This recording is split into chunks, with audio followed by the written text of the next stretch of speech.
Hey guys, Mike here, the Detroit Borg, with a look at the all-new Sony PS4, which is now half as thick as the PS3, retails for $399, includes a 500 gig hard disk drive, has a new 8-core AMD Jaguar CPU, an AMD Radeon GPU with 8 gigs of RAM, and is using the x86 architecture, which makes the PS4 a lot easier to develop for now, but unfortunately means PS3 games no longer work on the PS4. Now this is the launch day edition, so this is the first day these are on sale. This has a 500 gig hard disk drive, which is easily replaced, so that means you can expand storage, or you could even add an SSD. Now this also debuts with a new Sony DualShock or PlayStation DualShock 4 controller, which we're going to also take a look at, which has a lot of interesting features.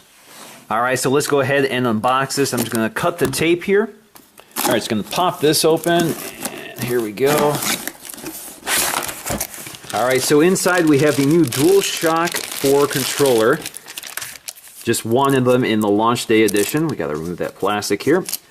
So we'll take a closer look at this and compare this to the older PS3 model. We also have, looks like, some of our literature. There we go. Welcome to the world of PlayStation. So again, just a quick start guide, shows you how to set this up, plug it in, and that sort of thing. And of course in different languages. Safety guide, of course that's not very interesting. Now inside here we should have our cables.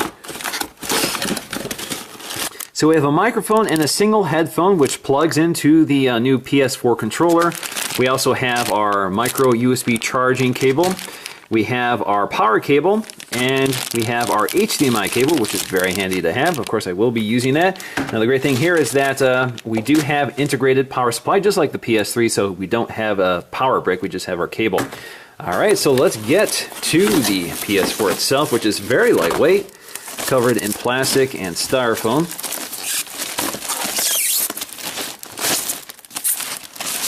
Alright, there we go. We got a little glossy and we got a little matte. Looks very sharp. So PS4 branding, and on the back we have all of our ports. So let's get situated here so we can take a closer look. Alright, so let's take a look at the design of the PS4, which is now much more angular than before. You can see it has a sort of parallelogram effect. This also has that sort of contrasting material and texture with that matte plastic along with the glossy plastic. I actually think it looks really sharp. So along the front we have our PS4 branding. We also have our USB 3.0 ports. You can see that glossy plastic sort of wraps around the groove that surrounds the console. We also have, sort of hidden in here, is the Blu-ray slot, which has 6x speed. We also have these capacitive controls here, which are your power on and eject buttons. So if you look really closely, you'll see the icons here for eject and power on. Again, capacitive, they are not physical. Now along the top, you also find an LED strip that runs the length of it. And of course that indicates activity level and what's going on. So blue for normal operation, red if something's going wrong. Now along the right side you'll find more ventilation, and in that grill, or that groove, you'll find your co-branding HDMI, DTS, HD Master Audio 7.1, Dolby True HD, and Blu-ray. Now along the back you'll find all of that ventilation, of course, needed to vent this beast of a gaming console. So we have our ports as well. So we have our PlayStation I port, which is proprietary. We have our LAN port, HDMI, optical, as well as our power port. Now back here you'll find these stickers covering up the screws, which are needed to open up the console for modification. Now of course if you remove these, they do void your warranty. Now up top you also find your PS4 branding, and along the right side again you find more grills and more ventilation. And as you can see, if you look down this groove here, it looks like it bows out a bit to accommodate the internals of the PS4. And that is about it. So let's go ahead and take a look at the bottom. Now along the back you'll find your PS4 branding, Sony Computer Entertainment Incorporated. And back here you'll find your feet for this when it lays flat, but you can also prop this up along the side. Sony does not currently include a stand, but they will sell you one separately. But if you want, you can just prop it up for now until you get that stand. Alright, so let's take a close look at the new DualShock 4 controller, which has been substantially redesigned from the DualShock 3 controller that came with the PS3. So the big news here maybe is the fact that it's just a lot more ergonomic. We have these much larger grips. You can see just how much longer those grips are now compared to the old one. There also is a texture on the back which helps for gripability and feels more comfortable than the smoother plastic on the old one. You can also see that we have these new joysticks, which now have a concaved design as opposed to the convex design here. We also have a new D-pad with these larger controls, and some say that these controls are a little more organic feeling than they were before. We also have these new buttons up here for share and option.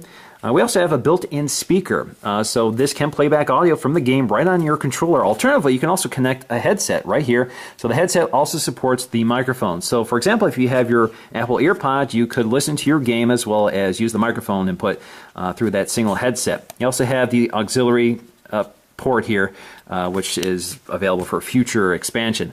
Now we also have our standard Sony controls here, and if you look here, pretty much the same. Doesn't look like there's a big change here. Same size. We also have our shoulder buttons and trigger buttons, which have also been redesigned. Again, if you look at that, you can see they're a little bit longer now this time, and they're also curved a bit, so it adds a little more better ergonomics to it. Now we also have our LED light back here, which allows the PlayStation Eye to identify the player. Of course, you do need the PlayStation Eye for that to work. This also has our micro USB charging port for charging the internal battery, and of course we have a touchpad, which is new, which is also clickable. Alright guys, so that's going to do for me in this unboxing of the PS4. I do need to spend some time with the interface before I can really tell you about it. So thanks for watching, and I'll see you again in the next video.